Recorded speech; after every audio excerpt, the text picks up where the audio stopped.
Hello friends, welcome back to my channel Vikas tech for you. दोस्तों आज मैं बात करूंगा CTET यानी सेंट्रल टीचर एलिजिबिलिटी टेस्ट में। दोस्तों ये हमारा पेपर 1 में जो पूछा गया क्वेश्चन आप देख पा रहे होंगे कि CBSE CTET 2021 S1 यानी पेपर ये दोस्तों 2021 में ये दिसंबर में हुई है। आप नीचे यहाँ देख पा रहे होंगे कि ये मॉर्निंग शिफ्ट में ये क्वेश्चन पूछा गया है 20/12/2021 को, यानी 9:30 से 12 बजे तक इनका 2.5 घंटा का पेपर था पेपर 1 के लिए।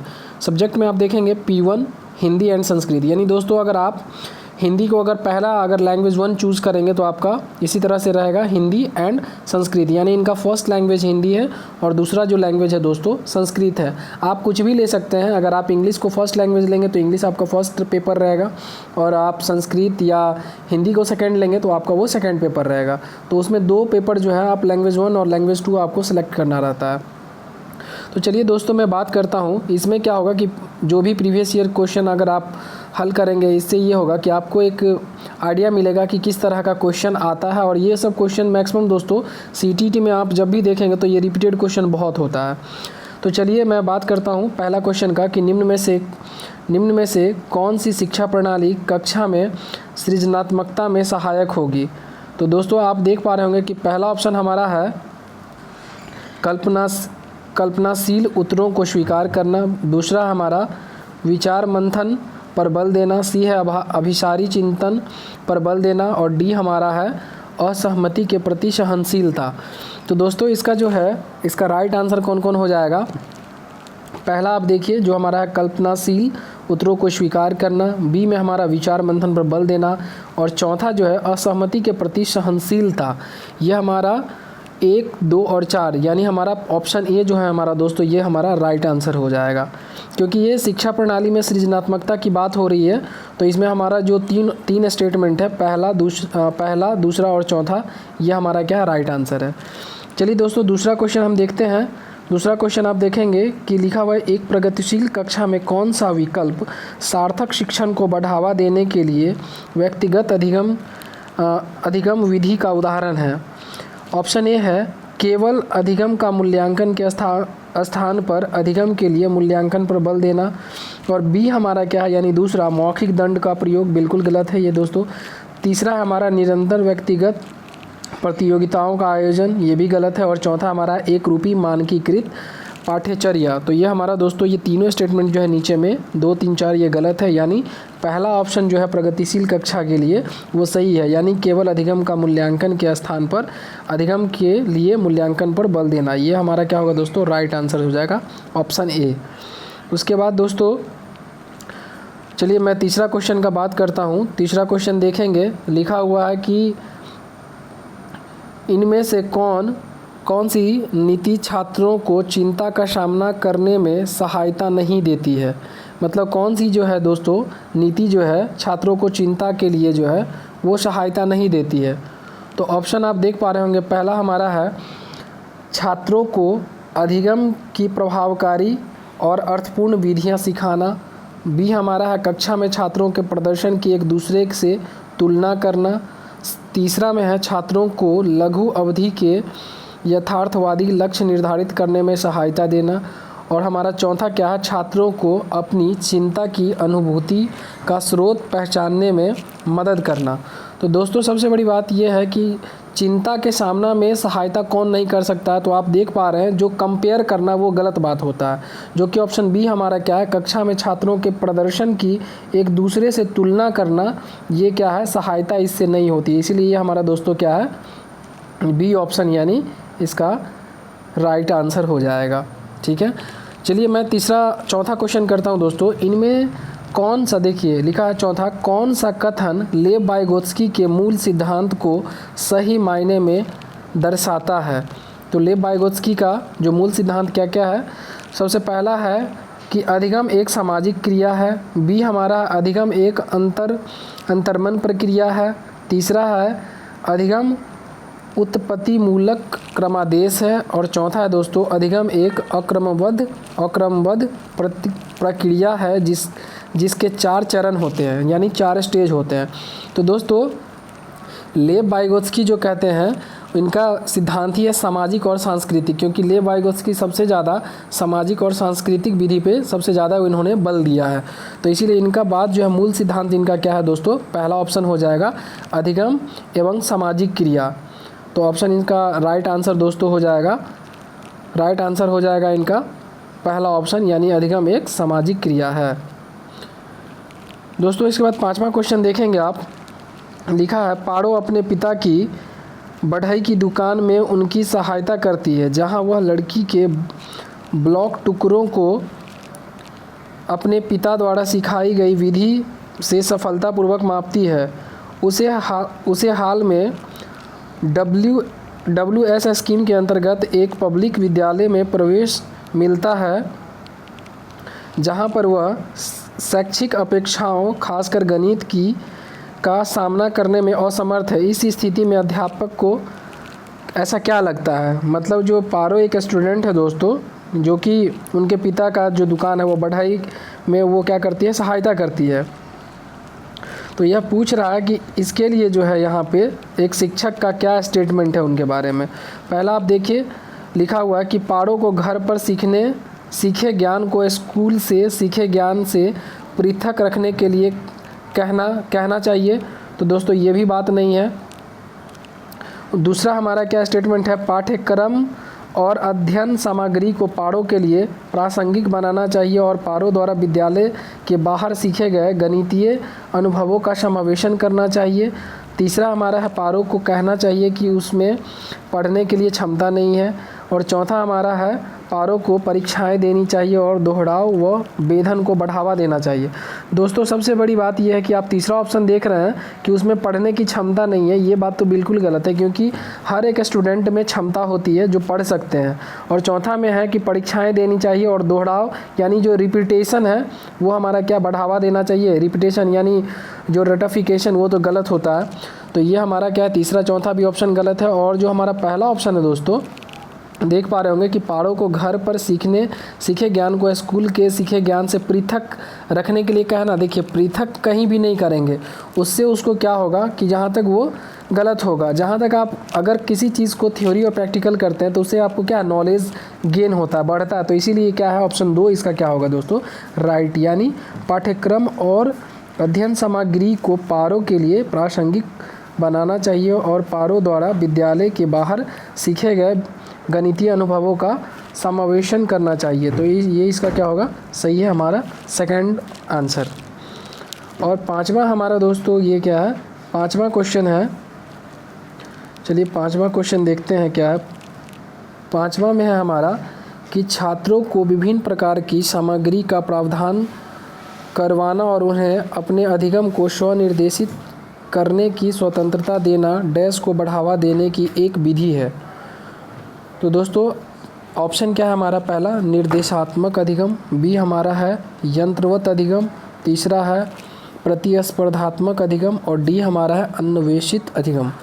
तो ये पूछ रहा है क्या कि आपको छात्रों को जो है विभिन्न प्रकार की क्या है सामग्री का प्रावधान करवाना है और उनके अधिगम को स्वनिर्देशित करने के लिए जो है स्वतंत्रता देने के लिए किसको बढ़ावा देने की एक विधि है। तो ये हमारा ऑप्शन डी क्या होगा दोस्तों, ये हमारा राइट है कि अन्वेषित अधिगम, यानी डी इसका क्या होगा, राइट आंसर हो जाएगा। उसके बाद दोस्तों सातवां क्वेश्चन देखेंगे, एक विशेष विषय में ज्ञान और संबंध को सुव्यवस्थित तथा निरूपित करने के लिए आलेखीय साधनों का प्रयोग क्या कहलाता है। पहला है संकल्पना मानचित्र, बी हमारा है खंड, सी तीसरा हमारा है स्मृति सहायक और डी हमारा है अग्रवर्ती आयोजक।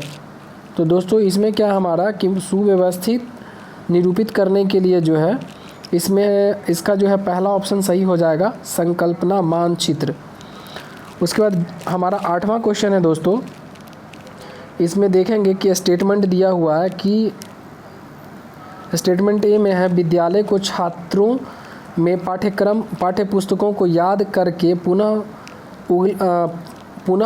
उगल देने के लिए योग्यताओं के स्थान पर उनमें अपनी आवाज़ उठाने, जिज्ञासा शांत करने, क्रियाशील होने, प्रश्न पूछने के बाद विवाद करने में समूह के कार्य करने की योग्यता विकसित करना चाहिए। पहला स्टेटमेंट दिया हुआ है दोस्तों। और दूसरा हमारा करण यानी जो हमारा कथन निष्कर्ष है, तो बी स्टेटमेंट दिया गया कि अधिगम का स्वरूप क्रियाशील एवं सामाजिक है।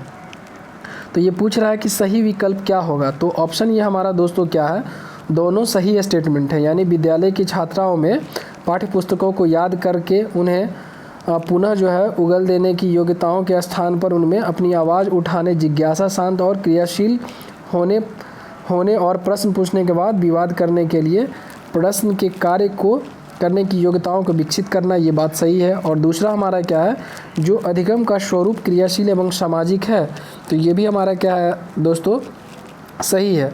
तो ऑप्शन ये हमारा क्या है, जो पहला ऑप्शन है ए और आर, यानी दोनों सही है और आर सही व्याख्या करता एक ही। दोस्तों इस तरह के जब भी प्रश्न आएंगे तो स्टेटमेंट आप सही से पढ़िएगा, क्योंकि ये कथन और निष्कर्ष है कि पहला स्टेटमेंट हो सकता है वो गलत भी हो सकता है और दूसरा ऑप्शन सही भी हो सकता है। तो आप स्टेटमेंट पढ़ के कि क्या पहला स्टेटमेंट हमारा दूसरे को फॉलो कर रहा है, तो आप क्या करेंगे, ऑप्शन ए जैसे इसका दोनों स्टेटमेंट मैच कर रहा है, तो पहला आप क्या करेंगे, ए जो है, ए और आर दोनों सही है। उसके बाद क्या करता है, ए जो है मतलब आर का व्याख्या कर रहा है, इसलिए ऑप्शन ए हमारा दोस्तों क्या होगा, सही आंसर हो जाएगा। चलिए दोस्तों हम 9वां क्वेश्चन करते हैं। 9वां क्वेश्चन में है, मीना अब शब्दों का प्रयोग करने लगी है तथा यह समझने लगी है कि शब्द वस्तुओं के प्रतीक हैं।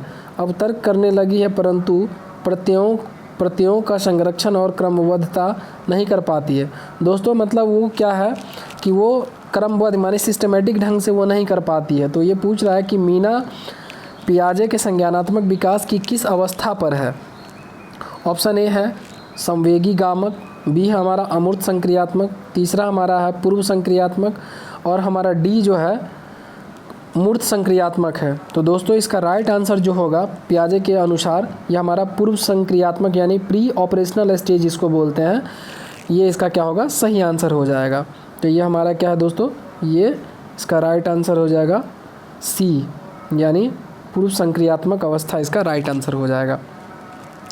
उसके बाद दोस्तों आप देख पा रहे होंगे कि लिखा है 10वां क्वेश्चन, निम्नलिखित में से कौन सा विकास सिद्धांत इस बात का समर्थन करता है कि बच्चे संज्ञानात्मक विकास के सांकेतिक भाषा विकास का पूर्वागामी है। ऑप्शन ए है एरिक एरिक्सन का मनोवैज्ञानिक सामाजिक सिद्धांत, दूसरा है विज्ञान के संज्ञानात्मक विकास सिद्धांत और तीसरा हमारा है बेंडूरा का सामाजिक अधिगम सिद्धांत और चौथा है दोस्तों वाइगोत्स्की यानी लेव वाइगोत्स्की का सामाजिक संस्कृति का सिद्धांत।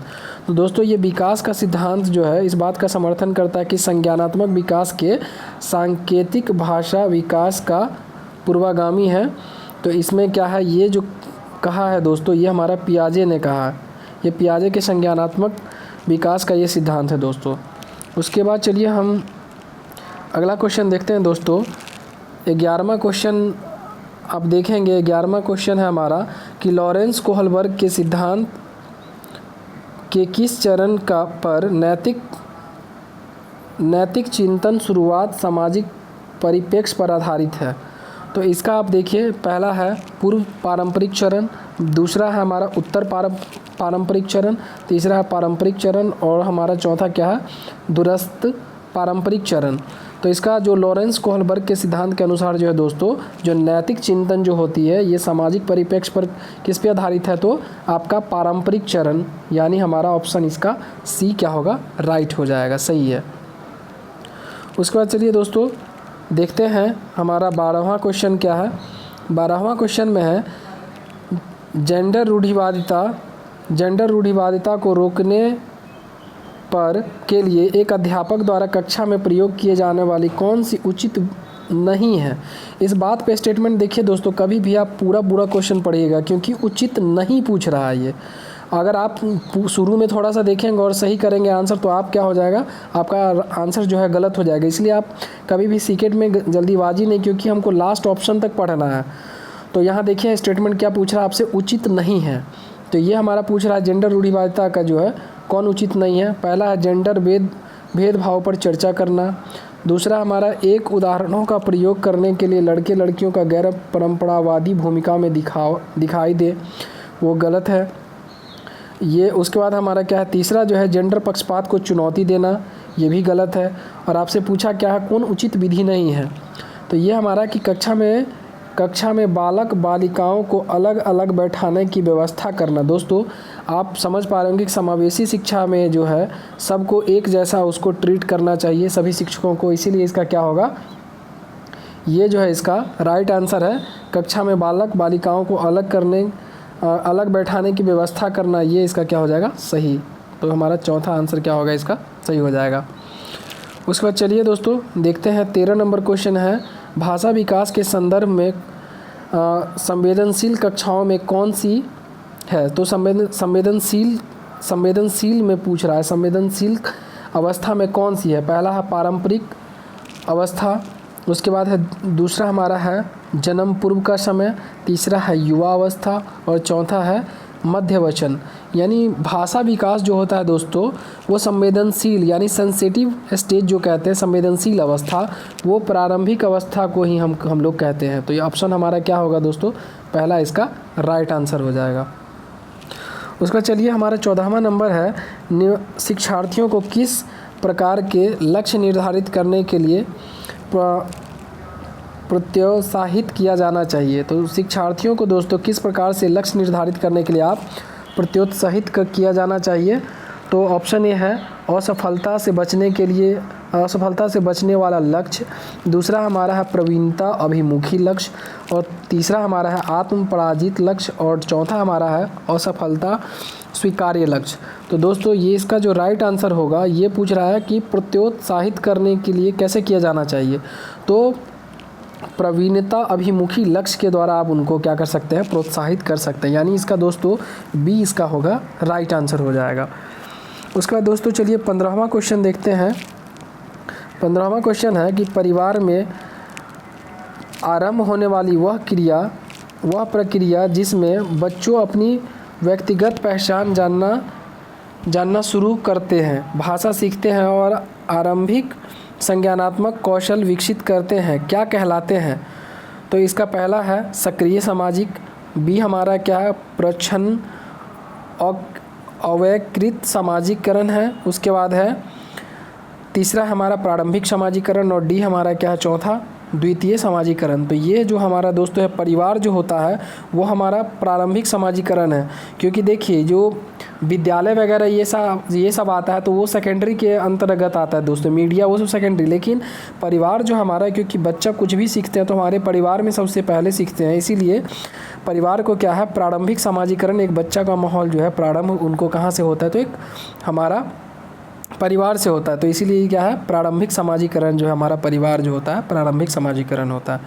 तो दोस्तों अगर आप मेरे चैनल पे फर्स्ट टाइम विजिट कर रहे हैं तो लाइक शेयर और सब्सक्राइब कर दीजिएगा, और इसका मैं सेकेंड पार्ट इसके तुरंत बाद में अपलोड करता हूं। तो आप 1 से 15 तक हम लोग क्वेश्चन किए हैं और आप इसको रिपीटेड बार कीजिए। तो ये वॉल्यूम 1 के अंतर्गत हम रख देते हैं और 15 से आगे जो करेंगे तो दोस्तों वो सेकेंड में रखेंगे। तो मेरे चैनल पर दोस्तों अगर लाइक शेयर और सब्सक्राइब कर दीजिए अगर फर्स्ट टाइम अगर कर रहे हैं। जितने भी प्रीवियस ऑफिशियल क्वेश्चन और आंसर जो भी है दोस्तों, मैं प्रत्येक इंपॉर्टेंट क्वेश्चन का सीरीज़ लेके आऊँगा। तो चलिए thank you so much, like share और सब्सक्राइब कर दीजिएगा दोस्तों, थैंक यू।